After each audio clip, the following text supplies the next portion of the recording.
Elhamdülillahi Rabbil alemin. Allahümme salli ve sellim ala nebiyyina Muhammed ve ala alihi ve ashabihi ecmaîn. Bugünkü dersimizin mövzusu fiildi ve geçmiş zamanda onun şəxslərə görə dəyişməsi. Yəni fiil şəxslərə görə necə dəyişir keçmiş zamanda? Yəni bunlar bu mövzular yəni əzbərlənməlidir. O qədər yəni bu fiilləri əzbərləmək lazımdır ki, yəni o biz vurma cədvəlini necə əzbərləyirdik elə. Yəni burada bəzi şeylərdə yəni dərk eləmək, anlamaq keçir, bəzi şeylərdə isə sadəcə əzbərləmək. Huwa bilirik nə deməkdir? Yəni bu huwa, hum, hiyə. Üçüncü şəxsdə ancaq bunun üçünü götürürük.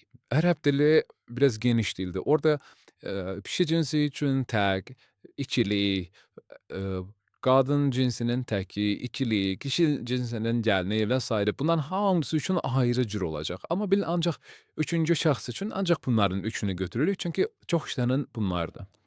Huwa, yəni o, kətəbə yazdı. Yəni kətəbə yazdı. Fiil, sonuna fikir verin, kətəbə. Bizim lüğətdə yazmaq məstər götürülür. Lüğətlərdə nə yazır? Nə yazılır? Fiil olanda məstər yazılır, düzdür? Oturmaq, yazmaq, içmək.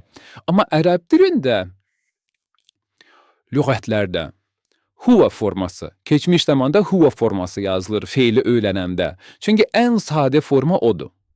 Yəni məstər orada tamam başqa cürdür, qaydaları tamam başqa cürdür, gəlizdir. Amma üçüncü şəxsin forması ən rahatdır deyə ona görə onu götürürlər. Yəni lüğətdə fiil axtarmaq istəsəz, bax huwa formasını yazacaqsınız. Huwa kətəbə o yazdı. Hum onlar. Kətəbu. Kətəbu. Neynədir? Damda qoyduq, vav qoyduq. Bir də bu Quranda yəni görmürsünüz, yəni bu əlifin üstündə sıfır işarəsi var. Yəni ki o əlif oxunmur. Yəni sadəcə orada var, amma oxunmur. Hum kətəbu, onlar yazdılar. Hiyə kətəbət, tə artırırıq. Sukunu tə artırırıq, olur, o qadın yazdı. Əndə ikinci şəxs üçün də ancaq kişi cinsini götürürük. Sən, siz və salam. Heç qadın cinsini belə götürmürük. Əntə kətəbdə, tə artırıldı. Əntum kətəbtum. Yəni ikinci şəxsdə bunlar biraz rahatdır. Əndə kətəbtə, tə, əntum kətəbtum, tum. O rahatdır. Yəni sən yazdın, siz yazdınız. Birinci şəxsdə kişi və qadın cinsi üçün eynidir. Yəni o rahatdır ki, burada fərqlənmə olmayacaq. Kişi, qadın olmayacaq fərqlənmək. İkisi də eynidir. Ənə kətəbtu, mən yazdım. Nəhnu kətəbnə, biz yazdıq. İndi bunları əzbərləyirik. Bir də bu dərsdə fiili cümlə haqqında demək istəyirəm. İsmi cümlədə demişdik ki, isimlə başlayan cümlə. Fiili cümlədə də deyirik ki, fiillə başlayan cümlə və salam. Yəni bu qədər bəsit. Fiillə başladı, fiili cümlə olur, isimlə başladı, ismi cümlə olur. İndi fiili cümlədə mübtəda xəbər yoxdur. İsmi cümlədə mübtəda xəbər idi, amma fiili cümlədə bizdə başqa anlayışlar olacaq. Olacaq fiil, olacaq fail, yəni edəm. Və bəzən əgər fiil təsirli fiildirsə, olacaq məf'ul bih. Buna deyirlər məf'ul bih.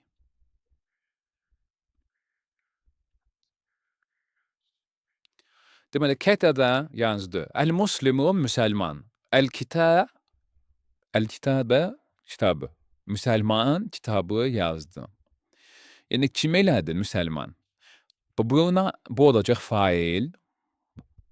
Və failin xüsusiyyəti odur ki, o raf halında olmalıdır. Yəni damməli halda olmalıdır. Və cümlədə raf halında əgər feildən sonra bax bu sözdə görürük ki, dammə, başa düşürük ki, bu feili edən odur.